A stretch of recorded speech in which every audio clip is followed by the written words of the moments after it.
Controversy, opinion, your point of view. This is Prime News. Welcome once again. This is Prime News. I'm Michael Lanos. Right now, a possible break in the search for missing Georgia mom, Kristi Cornwell. Cops are chasing down a mysterious lead that could find her. Kristi Cornwell, we're going to refresh your memory here. She's a woman who vanished back in August. She was taking a walk near her parents' home in Blairsville, Georgia, north part of Georgia. And she'd been on the phone with her boyfriend. Her last words to him, screams, "Don't take me." Then the line drops. No one's seen her since. Well, now cops have a promising new tip, an anonymous letter written by a grandmother. In the letter, she tells cops she saw this sketch on the news of another alleged abduction in the same area days before Kristi vanished. And she said, "Looks like my grandson." And her grandson was in the area at the time. Plus, he drives an SUV similar to the one seen at both incidents, a white Nissan Xterra. Can this be the lead that cops need to find Kristi? Joining us to talk about this, Kristi's mom, Joanne Cornwell. Joanne, let me first off, what is your message to this grandmother who wrote this anonymous letter?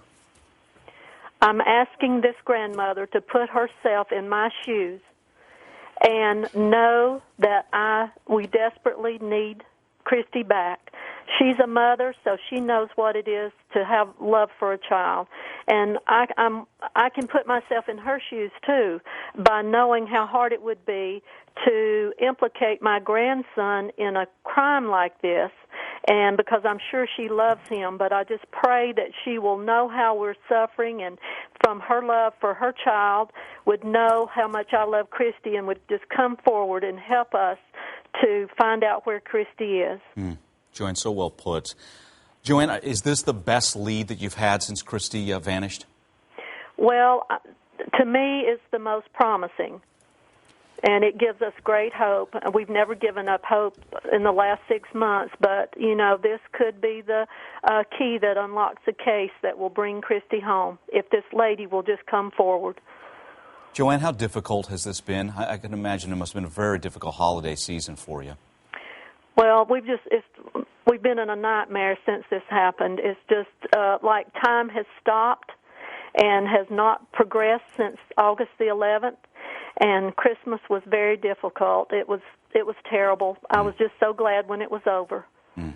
Gosh, we feel for you. Our thoughts and prayers are with you, Joanne. Thank you. Remain strong through this, and hopefully this is the lead that you need, that the police need. Let's bring in Mike Brooks, HLN law enforcement analyst, in-session law enforcement analyst. Mike, if you're an investigator in this case, how hopeful are you as you get this letter from a grandmother saying, you know, that looks like my grandson, and he was in the area? You know, Mike, I'd be very hopeful. If I was an investigator on this case, if the grandmother sent that letter, she may take that next step and get in touch with law enforcement again, especially if she sees this, if there's talk in that area, because we know she's got to live around somewhere in that area, Mike, between Blairsville and Ranger, North Carolina. Now, Ranger is a little town on Route 6474 between Murphy, North Carolina, and Ducktown. Very, very rural, mountainous area. You know, so very small community there. And, you know, if viewers are watching that live in that area and they saw any Nissan Xterra, silver with tinted windows and a brush, you know, guard in the front of that truck, and they're thinking to themselves, wait a minute,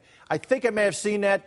Please contact law enforcement. They'll take any lead they can get. And maybe, Mike, just maybe they can glean something from that envelope. You know, and every time someone mails something, where it's postmarked, that little barcode you see on the bottom. It used to be, you know, in ink around over the stamp, but now it's down the bottom of the envelope, the barcode. Maybe they can glean something for that also to say what area it was mailed from. A couple of points off that. Ranger, North Carolina to Blairsville, Georgia, where Kristi vanished, about 25 miles. So this is a close area.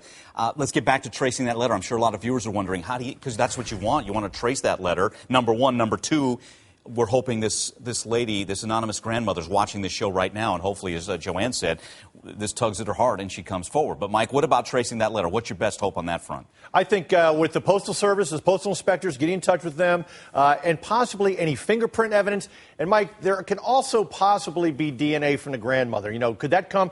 It could come later down the road. But there's one thing that I'm really hopeful about, and that's that woman in Ranger. She was able to give a composite sketch that we see right here. And, you know, Mike, as an former investigator, if he's done this twice, he's probably done it again. And the grandmother said he lives in Florida. So could there be any open cases with someone fitting this description in Florida? Plus, has anyone hired a guy in this area in northern Georgia, in southern North Carolina, that did handyman work around that same time? Let law enforcement know, because this guy did some handyman work for his grandmother, and he may be looking for work in this area or even in Florida. Let's clarify. Mike's talking about August 2nd. There was an alleged incident there where a woman says that in the same vehicle here, white or silver Nissan Xterra, guy tried to run her over and got out of the vehicle, and then another car pulled up, so he took off. But it's, again, a similar description of the vehicle. Let's go back to Joanne Cornwell, Kristi's mom. Joanne, have you spoken to this lady? There was an attempted attack on her? No, I've not spoken to her. Authorities, though, have. And Yes. do you know what the authorities are getting from her, or just the sketch? Is that about it? Well, I know the sketch and the description of the vehicle, and I do know that they have gotten more than that, but I'm not sure what information they got from her. But I think it's been very helpful. Joanne, what have you done as a family over these, since August, 5-6 months, to keep the search for Kristi going? What have you guys done on your own? Well, we've mailed out over 60,000 postcards with Kristi's picture and the sketch in the vehicle to residences in Union County, the county where Kristi was abducted from, and all the surrounding counties, which is 7 or 8. And so we sent 60,000 out to hopefully people would just carry it with them and look for Kristi or look for the vehicle. We have had search planes looking for any kind of evidence, maybe the car. We've had helicopters coming in and searching. We've bought several newspaper ads with information about Kristi in many, many papers, locally and even regionally. And you're doing all you can, Joanne. Yes, we've tried to do everything we can, and every time we get a chance to have it in the media, we do that. Yeah, we want to keep the story alive, the search alive. Yes. Joanne, thank you again. And again, our prayers are with you. You and your family can remain strong. Thanks so again. much for having us. Yeah, Joanne Cornwell, Kristi Cornwell's mom. Again, she's missing. Maybe this is the break that authorities need.